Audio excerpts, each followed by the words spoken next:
Great. Excellent. So with that, let's go ahead and jump in. So what we typically like to do, in case you all haven't been on Zoom over the past 3 years, is just to give you a quick lay of the land that we do have closed captioning available. Obviously, you can join the audio, and we'll talk a little bit through the specifics of how that's going to work as well. In a second here, we are going to be facilitating the meeting mainly through the chat function throughout the duration of the presentation to collect your input. And I'm sure you all have great practice using that. But then once we move into the small groups, there's going to be an opportunity to have a live discussion where we're going to use the raise hand function. And this is just a simple reminder. You could either find it, depending on your version of Zoom, either under reactions or under the participant window, and we'll be using the raise hand function that way. So real quickly, I wanted to turn this over to Alexis to let you know who all is with us before we jump into the meeting. So Alexis, over to you. Thanks so much, Dave. Good evening, everyone, and thank you so much for joining us virtually for this conversation about San Rafael's long-range housing plan or housing element. If this is your first time joining us in a discussion about housing, then welcome. And if you've participated in one of these meetings before, then welcome back. We're looking forward to your input and feedback tonight, and really excited about the great turnout so far. We're here to talk about an issue that affects all of us, and that's meeting the housing needs of our community. So whether you've lived here your whole life or you just moved here, housing is critical to our future. Tonight, you'll hear what the housing element is, what is required of the city, and how we can plan for housing as a foundation for a strong, vibrant community in the future. We're all aware of the need for more affordable housing in San Rafael and all over the Bay Area. And we know that businesses, homeowners, renters, and landlords are all affected by challenges of developing affordable housing. The city's 4 policy areas, including economic recovery, racial equity, sustainability, and housing and homelessness, are all affected by housing or directly related to it. So we have a strong sense of community and responsibility in meeting our housing needs, and we're committed to allocating resources to increase housing opportunities for all residents and all communities and at all income levels.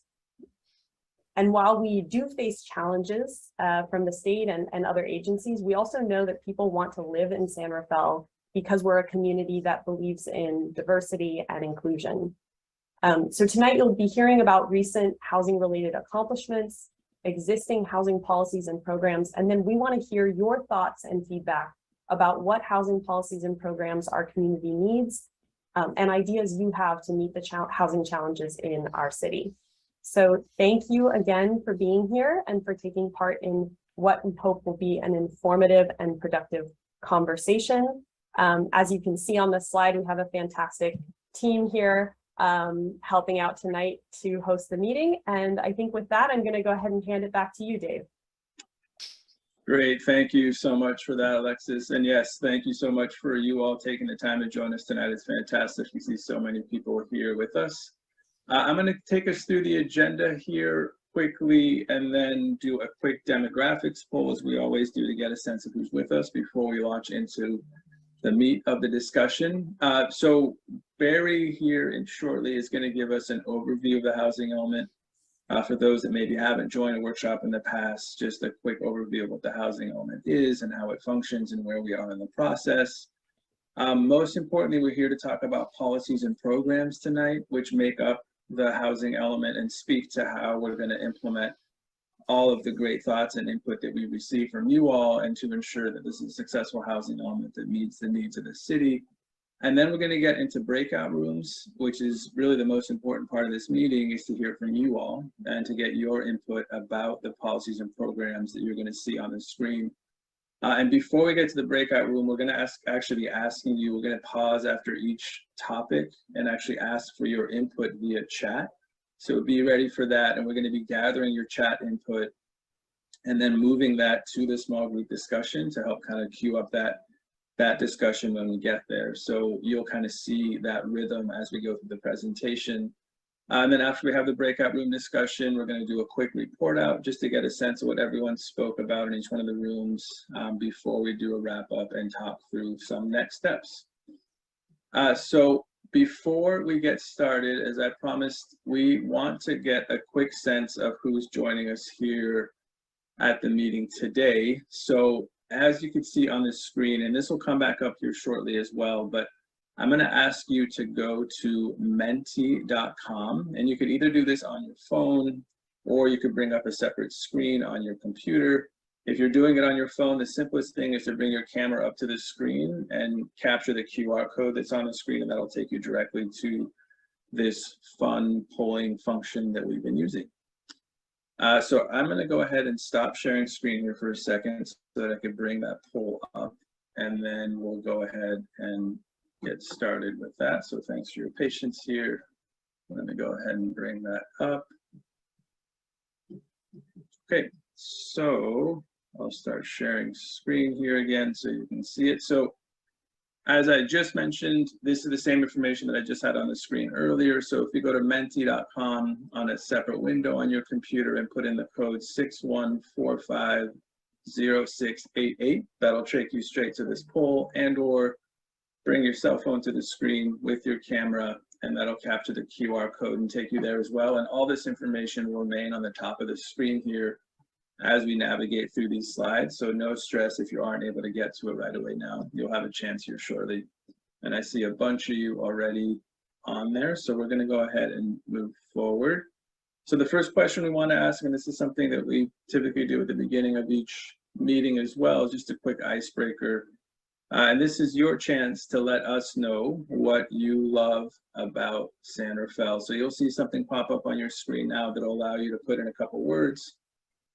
And fingers crossed, everything goes according to plan. You should shortly see, there we go, some words popping up on the screen. And this is going to quickly now create a word cloud. And this word cloud will highlight words or phrases that come up most often in larger words, in larger font, excuse me, and then capture others as well. Again, just a fun way to be able to see kind of how this technology functions.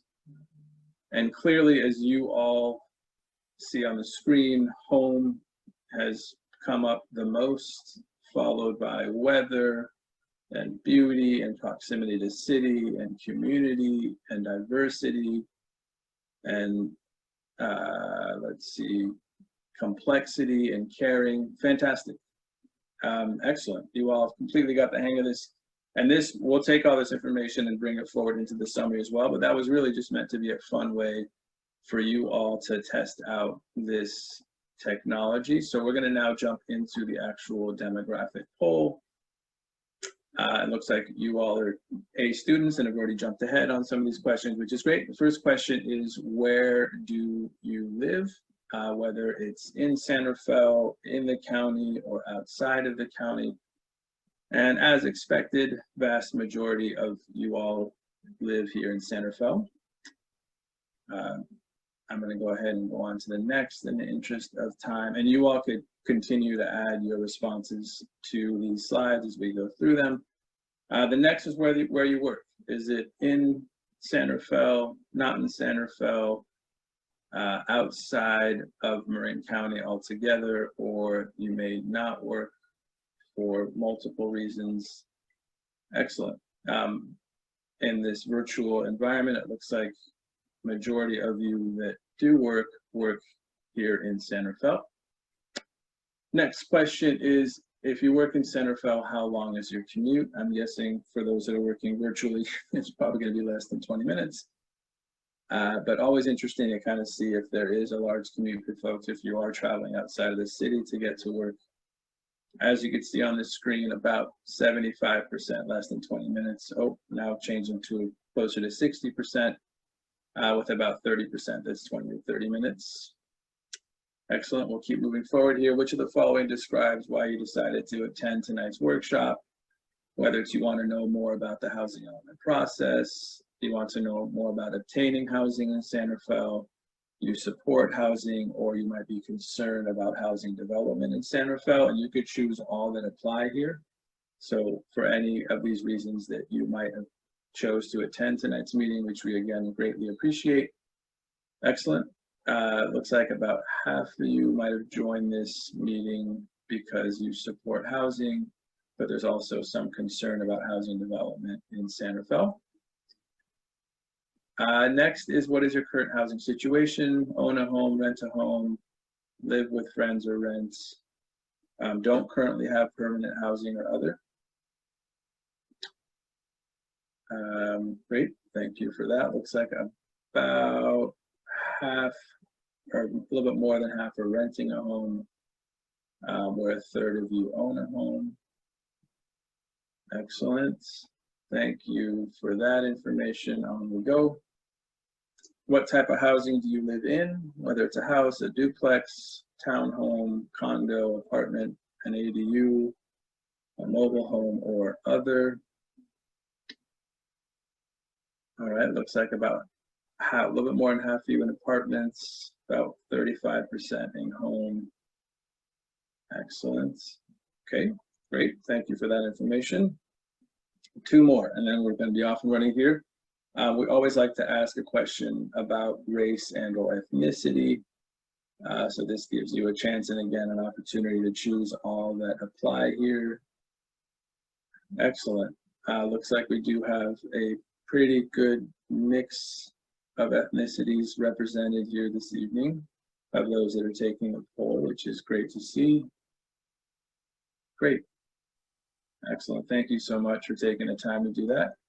And then the last question, and again, just as a reminder, this is all completely anonymous and you can answer any of these questions that you like, but this last question is just the income bracket, standard kind of census type question that we typically like to ask, just to get a quick idea of that as well.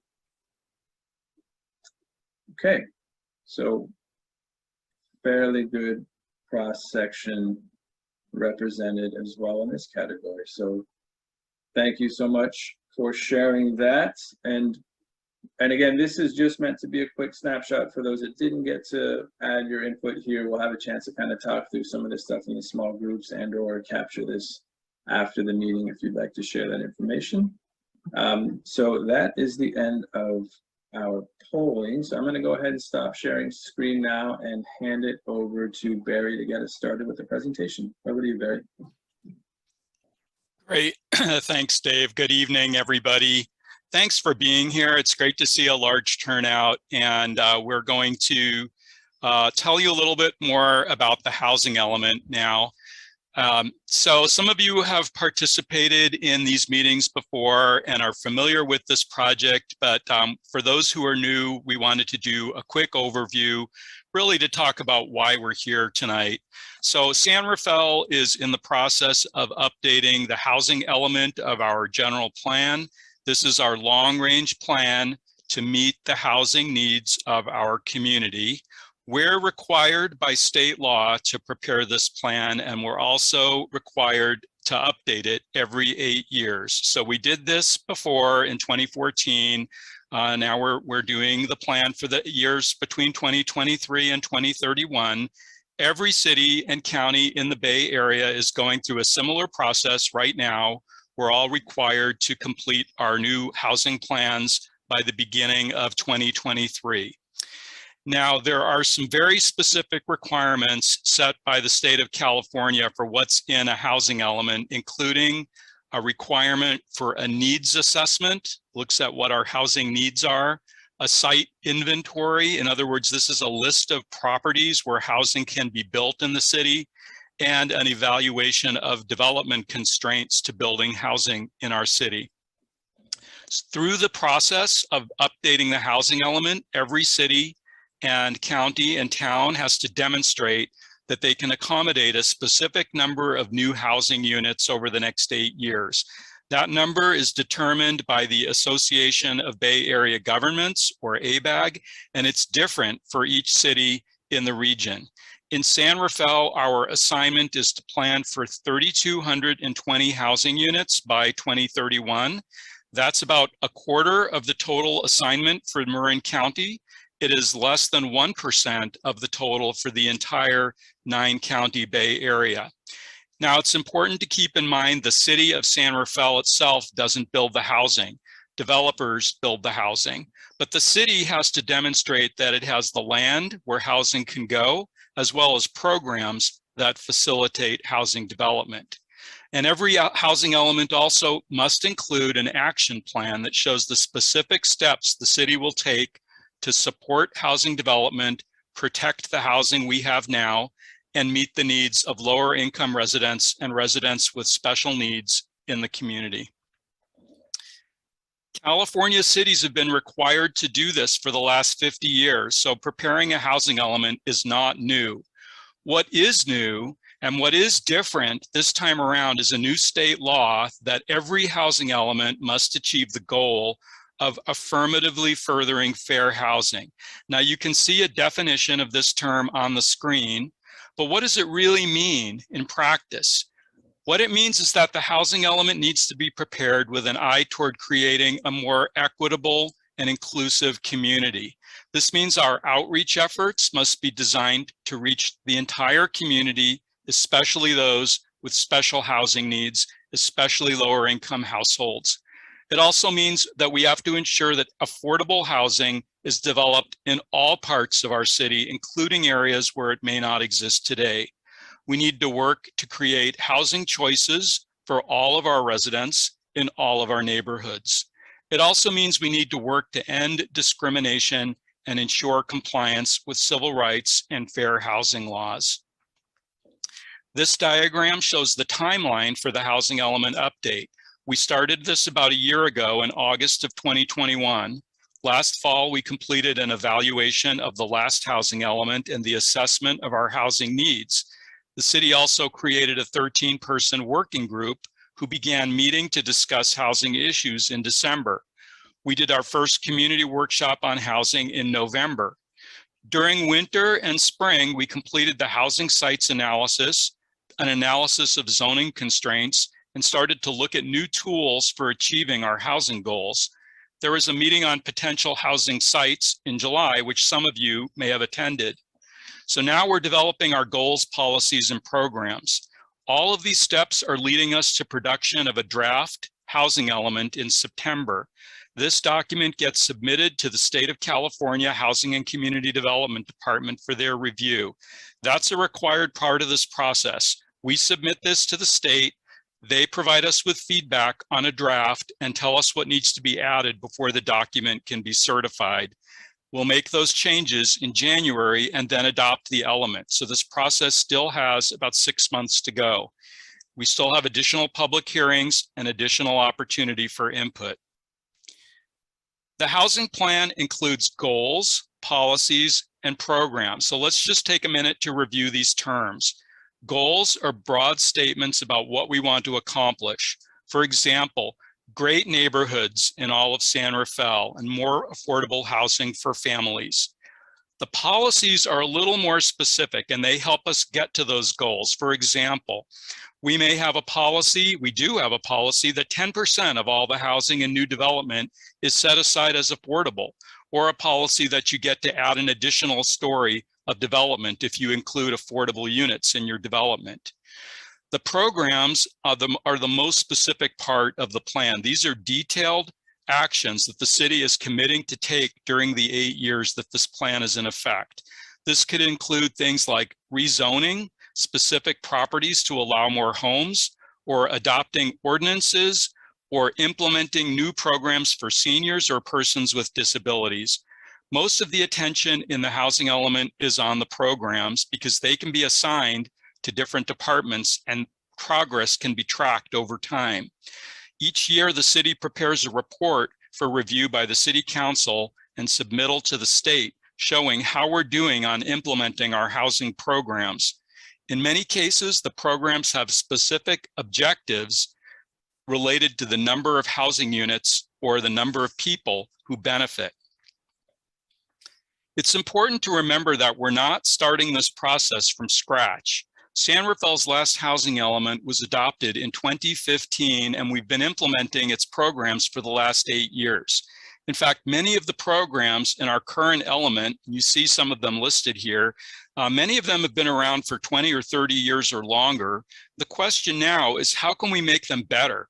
How can we make them more responsive to today's needs and today's market? The existing element includes 49 separate programs dealing with a long list of topics, from apartment inspections to accessory dwellings to home sharing. Our new housing element is building on the work that's been done before, but it also needs to be expanded to address new challenges and laws. So what have we accomplished since 2015? The next 2 slides provide a few highlights. First, we adopted new zoning for downtown San Rafael that makes it easier to build and allows for a significant number of new homes in the downtown area. We've streamlined our rules for accessory dwelling units, or ADUs. These are like in-law apartments, in response to new state laws. We've adopted new regulations for short-term rentals, which was still a relatively new concept in 2015. We've developed a mandatory mediation program for landlords and tenants affected by large rent increases. We've provided financial assistance to create new affordable housing.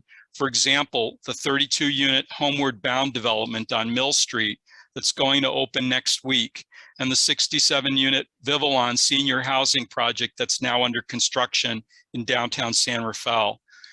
We've facilitated the renovation of existing affordable housing like the Centertown Apartments in downtown San Rafael. We've expanded renter protection measures in conformance with new state laws, and the City Council has adopted a just cause for eviction ordinance. We've also facilitated housing development in our city at a slightly higher rate than the early 2010s, but still not high enough to meet our needs.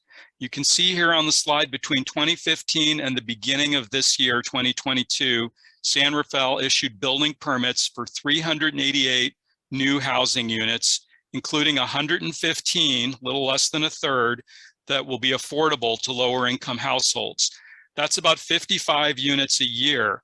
For comparison, we would need to produce over 400 units each year to meet that 3,200 unit assignment that's been given to us for the next 8 years. We've also been working to remove barriers to development while still protecting the things that we value about our community. This has required meeting with our businesses, our neighborhoods, our development community, and different organizations about ways to expedite development projects while addressing quality of life and environmental concerns. Some of the achievements in the last few years, including updating our inclusionary zoning rules. These are the rules for how many affordable units are included when a market rate project gets built. We've also streamlined the design review process, updated our density bonus ordinance, established priorities for how to spend affordable housing dollars, and designated the Northgate Town Center and Southeast San Rafael as priority development areas, making them eligible for grants for planning and infrastructure and housing. But we've also faced a lot of challenges. For example, we've added more jobs than housing. This isn't unique to San Rafael, it's a Bay Area problem. We've added 9 times the number of jobs as housing units. Home prices have doubled in the last 10 years and rents have increased by more than 50%. Funding for new housing programs is still constrained. We've seen some more state money, but it's still not enough. The tax credits that affordable home builders rely on to make their projects financially feasible are very competitive and in short supply. The rules for how these tax credits are awarded don't always work in our favor. We've faced enormous increases in construction costs and land costs.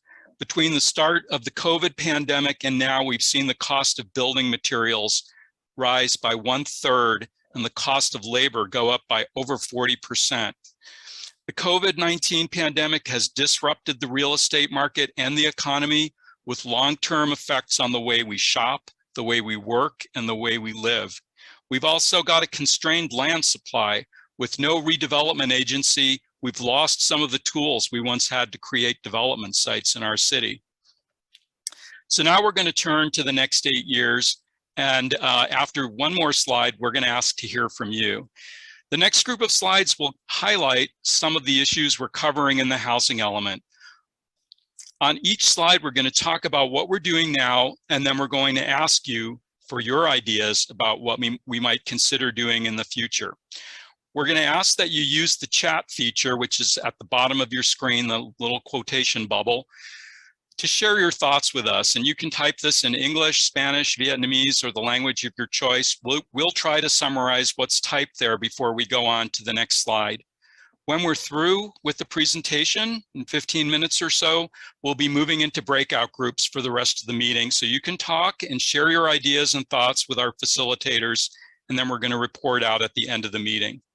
So before we get into the chat contributions, we wanted to go over a few programs that we have to include in our housing element because of state laws that have been approved since 2015. So in the last 5 years in particular, the state has adopted dozens of bills related to housing, and we're required to adopt several new programs to our housing element. One relates to what we call objective development and design standards that relate to housing. So we can't just adopt a policy in our city that says new development should be attractive or compatible with its surroundings. That is pretty subjective, and we can end up taking months to define what that means for each individual project. On the other hand, if we define the specific elements of what a well-designed project should look like in terms of the materials, the design features, and the development standards, we can speed up the approval of projects that meet those standards. There are also specific rules that apply to development on properties that were counted as housing sites in our previous housing element. Basically, it's a streamlined approval process for projects if they include affordable housing. We're required by state law to allow for low barrier navigation centers. This is facilities for unhoused residents to help them get into transitional and supportive housing. We are also required to create more opportunities for housing in established neighborhoods through accessory dwelling units and through a new law that allows homeowners to divide their lots to create additional homes. It's called SB 9. And we have a new state law that bars discrimination against tenants who are using Section 8 housing choice vouchers. We also need more programs related to fair housing. The state has said that the status quo is not enough anymore. So now we're going to move to the first of our topic areas, and please do use that chat function at the bottom to share your ideas. We have 8 of these slides in total, and again, you'll have time in the breakout groups to talk about each of these topics. So on the left, you see a box that shows what we're doing now. This includes an annual limit on rent increases that was established through AB 1482, which is a state law, a requirement for mandatory mediation for tenants who are appealing large rent increases, a local measure adopted by the San Rafael City Council requiring just cause for eviction, and requirements for tenant relocation assistance when a tenant is asked to move out of a rental unit. You see an asterisk next to some of these bullets because these are things that are in our existing housing element, and you'll see that throughout the slides. On the right in the green box, you can see that we'll be carrying forward these programs, but we're also going to be looking for new measures that we can include in the housing element to protect tenants, especially lower income tenants, as rents continue to increase. Some of the ideas that have been discussed and suggested so far in the process are additional limits on rent increases, a tenant bill of rights, and tenant anti-harassment laws. So at this point, we invite you to take a moment and share your thoughts. And I'm going to turn it over to Alexis to summarize what we're seeing in the chat, and then it'll come back over to me and we'll move on to the next topic area. So let's give this a moment, and Alexis, if you can summarize some of what we're seeing, that would be terrific. Absolutely, Barry. Thanks everyone for putting your comments in the chat. I'm seeing a mixture of comments and questions. And so one of the ideas we're seeing is rent subsidies. Also, potentially public housing, in addition to private developers, rent control.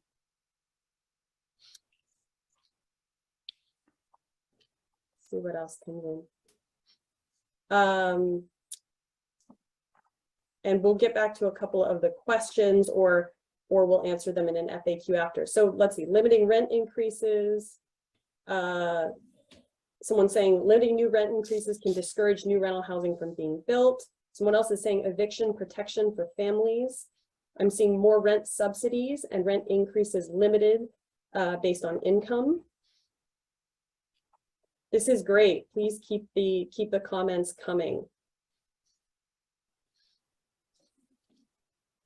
Someone's commenting that there's rent control at Contempo Marin currently.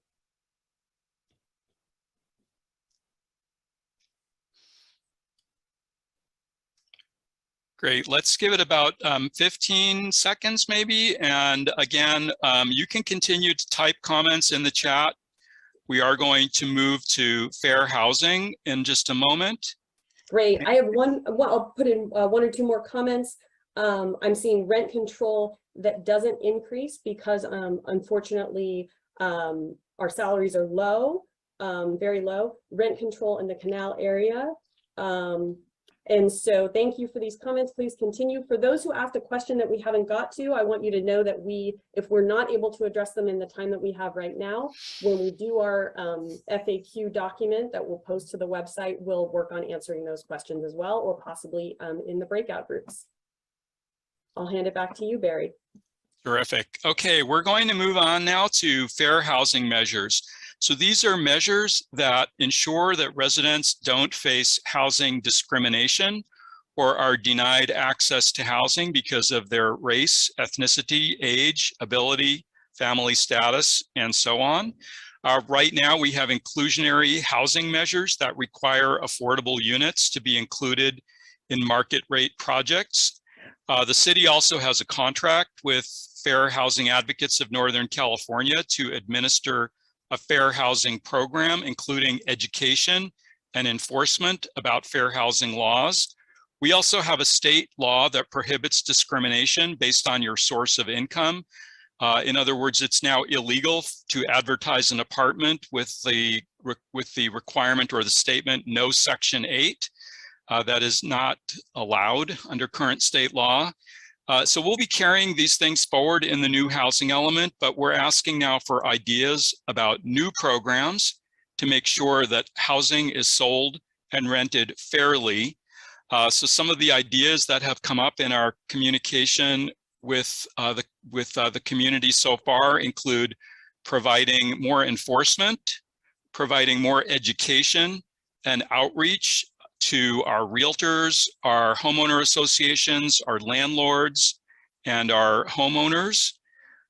Should we do more fair housing testing in our community to make sure folks are complying with federal and state fair housing laws? So again, ideas or thoughts that you might have on things the city can do and include in its housing element to encourage fair housing practices.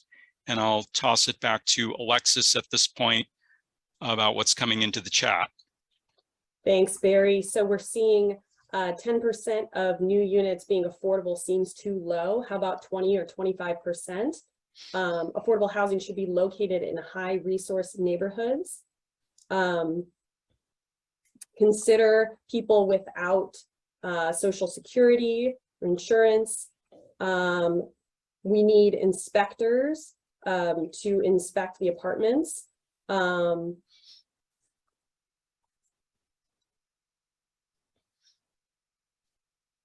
Protection for people who cannot access the legal process to protect their rental rights. Pre-qualify renters via third party so landlords can't see who it is. We need rent control. Many injustices are happening in the community. Increase the amount of affordable housing. A lot of comments coming in. Work with MAR and others to make sure that landlords are knowledgeable. Don't write more rules, just enforce what is already on the books.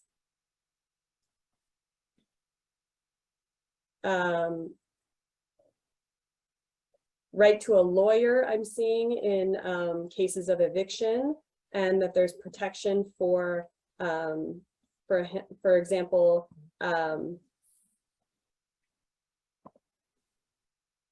that people know that they have 60 days before they're going to be evicted, that they have a more advanced notice. Allow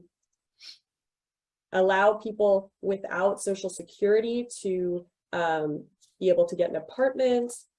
There's lots of comments coming in. The chat's moving almost faster than I can keep up with it, which is great. And I think we need to keep going in the interest of time. Yeah. And we will. And I just want everyone to know that just because I didn't read yours out loud doesn't mean we didn't capture it. We're going to be saving this entire chat, so please keep it coming. And just again for schedule, this is 3 out of 8, and so we'll go through these and then move on to the breakout groups for some real-time feedback. So we're going to look at housing conditions. We're talking about, in this case, the physical condition of our homes and apartments. Are they safe and sanitary? Are there code violations that need to be corrected? So right now, what we're doing now is we have a code enforcement program. We require city inspections when a house or condo is sold. We inspect apartments at least once every 5 years to make sure every unit is habitable. We participate in a county program that provides low interest loans for home rehab. What might we do in the future? We're going to carry these existing programs forward, but what additional measures might we take to make sure our housing is safe? And some of these might relate to things like sea level rise and flooding, increased risk of wildfire, measures to protect our homes and make it more sustainable, for example, to look at air quality issues if we have homes next to freeways and so on. So again, ideas in the chat on this topic of how we can ensure that our housing is safe and healthy.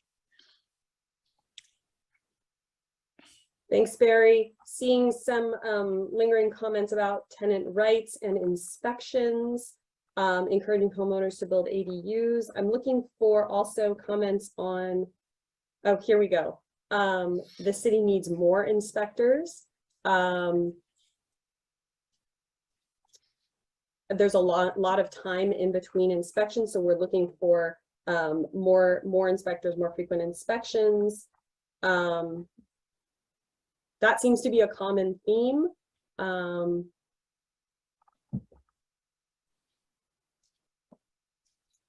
Looking for, let's see, what streamlined approaches are there so more inspections can happen? So seeing a clear theme around inspections, and I think that's something, Barry, we might want to look, talk more about in the breakout groups.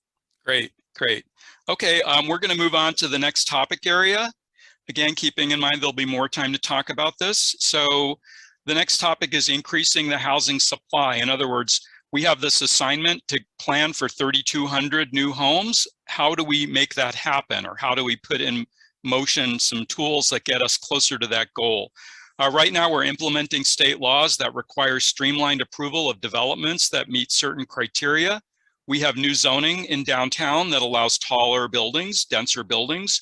We have streamlined project approval requirements. We allow high density housing on most of our commercial sites. We have ordinances that allow accessory dwelling units and junior accessory dwellings. Programs that allow density bonuses. In other words, you get to build extra units if you provide affordable housing, and reduced fees for projects with affordable housing. So let's think about the next 8 years. Are there other ways that the city can support streamlined project approval and additional development? Some of the ideas that have been discussed include building housing specifically for people who work in San Rafael, encouraging the conversion of empty office buildings to housing, building housing on city-owned parking lots, reducing parking requirements. These are the kinds of ideas that have been coming up in some of our other meetings, and we're looking for any thoughts that you have about steps the city can take to increase our supply of new housing units. And this brings us to the halfway point, 4 out of 8, and we got 4 more. Thanks, Barry. I'm seeing by right approval for projects with more than 15% affordable. Someone asking, why didn't all the approved units get built? Any ideas there to streamline or alleviate barriers? Construct housing in zones that are not yet assigned for housing or zoned for housing.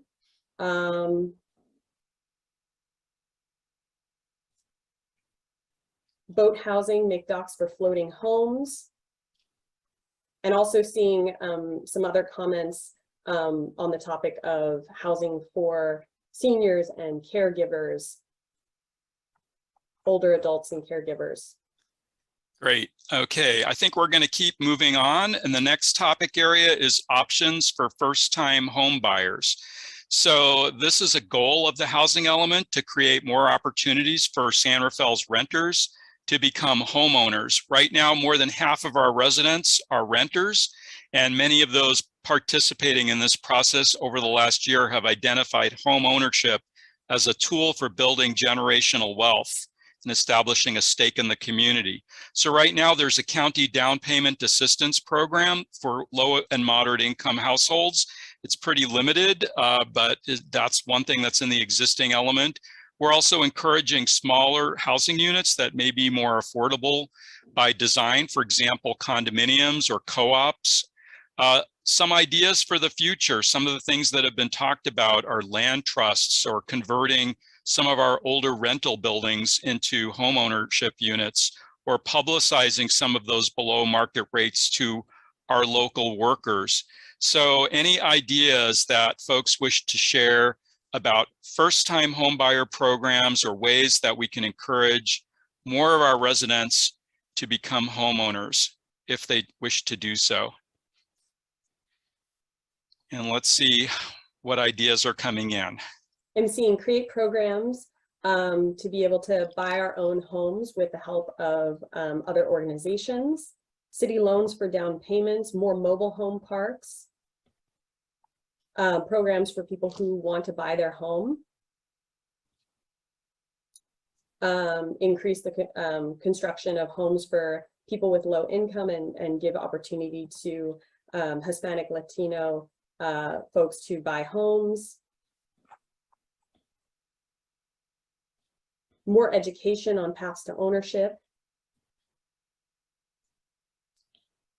Property reductions for low-income residents, and we'll leave it there, Barry. Okay, so yes, in the interest of time, we're going to move on to the next topic, which is options for lower income renters. So the current housing element has a number of programs on this topic, including what we call the Affordable Housing Trust Fund, which is a source of local money that helps to fund affordable housing development. And that's mostly from fees that are paid by market rate development and non-residential development. We're also encouraging accessory dwellings. Okay, those are those ADUs again. Those are a pretty organic way to create more affordable housing units in neighborhoods. We have zoning rules that provide opportunities for different types of housing, like single room occupancy hotels, emergency shelter, and supportive and transitional housing. We're preserving affordable units that may be at risk of losing their subsidies. And we've got rent stabilization measures for mobile home parks, which are an important resource in the community. So we'll be carrying those programs forward, but we are living in a city where 28% of our renters are paying more than half of their incomes on rent right now. So we're looking for ways to reduce that percentage by building more permanently affordable housing. So ideas that any of you would like to share, some of what's been suggested so far in prior meetings are things like converting older motels to housing, acquiring older apartment buildings and turning them into affordable units, and more aggressively promoting accessory dwelling units in some of our single family neighborhoods. So take a few moments to type ideas in the chat window, and we have 2 more topics to go before we go to the breakout groups. Thanks, Barry. I'm seeing creative opportunities for aging seniors to gift portions of their property, such as through an SB9 lot split. Could be a win-win. In general, a lot of folks are saying we need more education about what programs are available. that people are not familiar with some of the programs that are already out there. I'm seeing we need a single room occupancy or SROs for older renters and very low income young people. By right construction, no parking required, no density limits. Subsidize current homeowners to add an ADU. So as you were saying, Barry, encourage ADUs. Create a loan program. City-owned and built housing on city-owned land. So some support for that idea as well. Monitor ADUs to verify that they're actually being used for housing. Grants and loans to homeowners to build ADUs, that's coming up again. So a lot of good comments here. Okay. Barry, I'm gonna hand it back to you. Great. This is a little bit like speed dating here. We're just racing right through. One more here. Next topic is housing for older adults and persons with disabilities. The existing housing element had strong support for both senior housing and for new assisted living facilities. And we have seen both of these housing types built in San Rafael in the last few years. We also have policies and programs already to help owners who wish to age in place by retrofitting their homes with grab bars, ramps, and other features for persons with limited mobility. We encourage co-housing or housing that's designed for multiple households living under one roof. The city enforces Americans with Disabilities Act requirements and state regulations in our building codes. We also have a reasonable accommodation ordinance that allows variations from our building codes to help disabled residents make improvements to meet their needs. We know we have a growing population of older adults in the community. In our needs assessment, we learned that 20% of our residents, or 1 in 5 residents, is over 65 in San Rafael, and that percentage is growing and will grow during the next 8 years. Half of the one-person households in San Rafael are seniors that are living alone. So we've talked about additional programs like promoting home sharing, multi-generational housing, more buildings with elevators, housing that incorporates universal design, meaning it's designed to meet the mobility needs of all people. So take a moment, if you would, to type ideas into the chat about suggestions for new programs or thoughts about how the city can better meet the housing needs of its older adults and disabled population. And then we have one more slide. Great. So we are seeing requests for workshops on how to buy home insurance.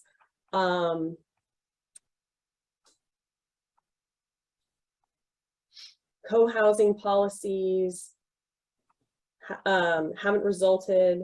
Let's see, haven't had results in San Rafael, so consider by right. Let's see.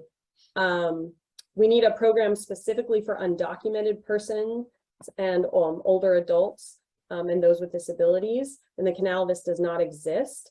We need to protect our older adults. Let's see, senior housing should be close to public transportation.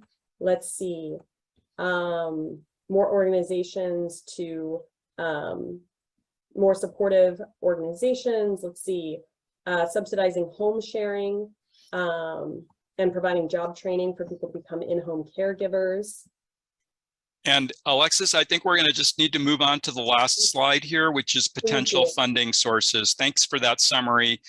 So the last topic that we have on the screen is for funding. Obviously, if we add housing programs, we need to think about the additional costs required and potential revenue sources. So right now, our housing element calls for us to maintain our housing trust fund with the addition, which is where we deposit the fees that are received from new development.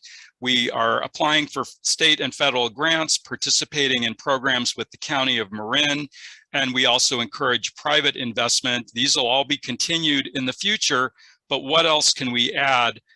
There's been some discussion of a county or regional housing bond measure, which would require voter approval, likely an increase in taxes to support the costs.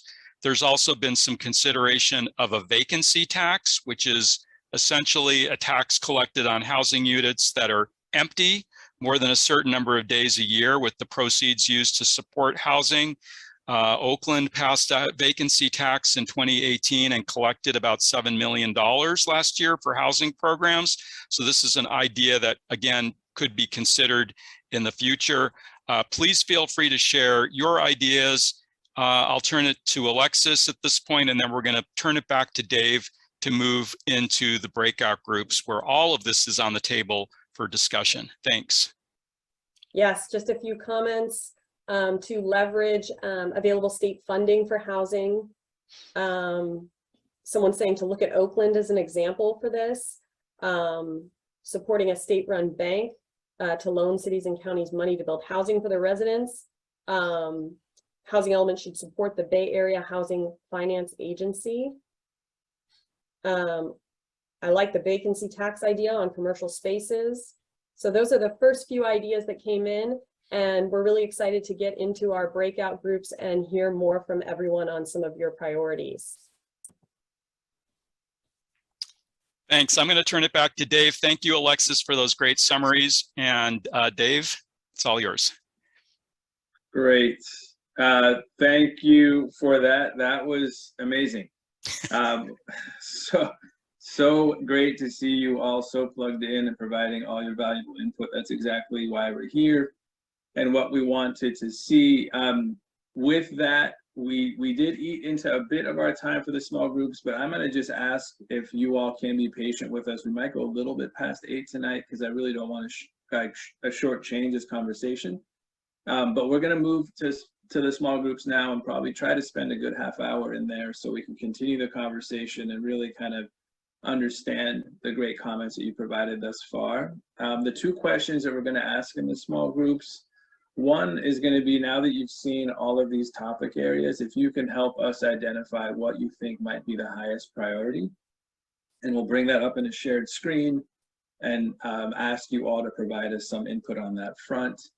And then once we've done that and we can kind of identify some of the priorities, we'll then dive back into some of these topics that were just put on the screen and kind of dig in a little bit more into the input that you provided thus far, and have a conversation around those that each one of the groups might find to be the highest priority, so that we can continue the conversation that way. Our team has done the best they can, bringing the chat comments by topic into that discussion. It was extremely intense, so it might not all be there, but we're hoping that it's all captured there. Regardless, all that information is going to go into a summary that we'll put together after this workshop. So super valuable input. We really appreciate your time on that.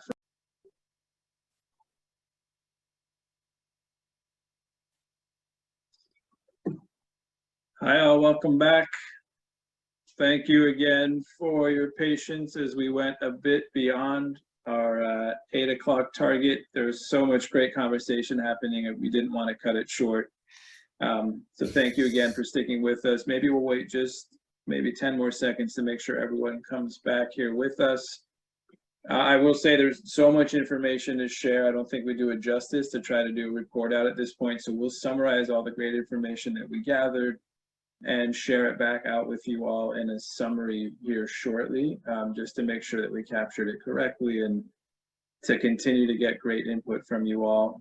But before we leave tonight, I just want to turn it back over to Barry to give you a quick snapshot of next steps in the process, and then we'll go ahead and wrap it up. So Barry, over to you. Thanks, Dave, and thanks everybody for being here this evening. Just real quick, we are about 30 days away from producing our draft document, and so you'll be getting a notice that the draft housing element is ready for review. It'll be on the website at sanrafaelhousing.org. You can see the website address here. Once it's released, there'll be a 30-day period where you can comment on the document, and then we'll be submitting it to the state for their review. Again, it's still going to be a draft, and we're going to have Planning Commission and Council meetings this fall to discuss the housing element and continue this issue. We anticipate adopting the housing element in early 2023. We're going to keep doing outreach events like this or pop-ups at the farmers market and other places around town. So do keep an eye out for us. Again, I want to thank everybody so much for being here this evening. And Dave, did you want to adjourn us, or shall I do that? I think Yeah, actually, you know what? Because we didn't have the Spanish channel, those that probably weren't able to go back onto the Spanish channel, I wanted to ask Walter, if you're on with us, if you could also relay the same message that Barry just did that's on the screen, hopefully. Are you with us, Walter? No, oh, there you are. Walter, I think you might be muted. There you go. Oh, one more try. There you go. Ok, sí, lo que voy a leer básicamente lo que está en la pantalla. El documento era así como la versión primera del documento estará disponible en septiembre. La comisión de planificación y del concejal estarán revisando este documento en el otoño. Por favor, visite en nuestro sitio de web para que pueda seguir como el proceso. También tal vez tengamos otros eventos que pueden estar dentro de la comunidad, o sea que por favor sigan viendo el sitio web y por favor participe en los, así como en los concejales, si van a entrar el concejal el 22 o el 2023, puede asistir a estas juntas y dar su opinión así. Muchas gracias. Perfect. Thank you, Walter. And thank you all for your patience. We had a lot of folks that were joining us via phone, so I wanted to make sure that they got that message as well. So with that, as Barry mentioned, and we all mentioned a million times, thank you so much for spending this evening with us. If you have any questions, you could definitely go through the website at sanrafaelhousing.org to reach us with us that way and keep up to speed with what is coming up next in the process, including a summary of this meeting. So thank you all again so much. Have a fantastic evening, and we hope to see you again sometime soon. Good night, all. Good night.